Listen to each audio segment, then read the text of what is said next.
সম্প্রতি 15 বছর বা তারও বেশি পুরনো ইঞ্জিন বিশিষ্ট হলুদ রঙের ট্যাক্সি বাতিলের সিদ্ধান্ত নেওয়া হচ্ছে রাজ্য পরিবহন দপ্তরের পক্ষ থেকে।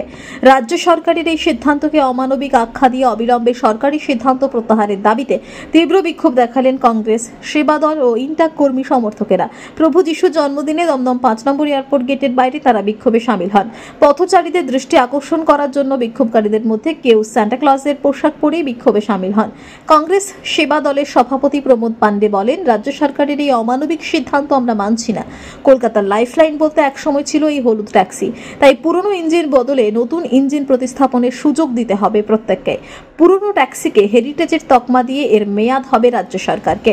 দলের পক্ষ থেকে হুঁশিয়ারি দিয়ে বলা হয়, সরকারি সিদ্ধান্ত প্রত্যাহার করা না হলে আগামী দিনে 10,000 হলুদ ট্যাক্সি নিয়ে তারা কলকাতার রাজপথে অবরোধ করবেন। কংগ্রেস সেবাদল এবং ইন্টার নেতাকর্মীদের বিক্ষোভের জেরে বিমানবন্দরের 5 নম্বর গেটের সামনে বেশ কিছুক্ষণ যানজটের সৃষ্টি হয়। পরে পুলিশ এসে বিক্ষোভকারীদের ওখান থেকে সরিয়ে দেয়।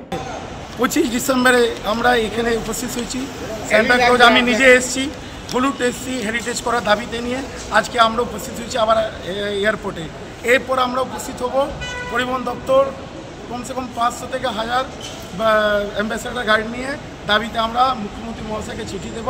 আইন ওইখানে উপস্থিত থাকবেন আমাদের প্রদেশ কংগ্রেস সভাপতি শুভঙ্কর সরকার, উপস্থিত থাকবেন কামরুজ্জামান কামাল আইনটিসি সভাপতি।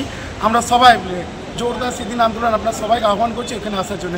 এই জন্য আমাদের একটাই দাবি, হলুদ ট্যাক্সি হেরিটেজ করুন, অবিলম্বে 10 বছর সময়সীমা বাড়ান। এই দাবি নিয়ে আইনটিসি সেবাদল কংগ্রেস সংগঠন আজকে এয়ারপোর্টে ধরার হচ্ছে।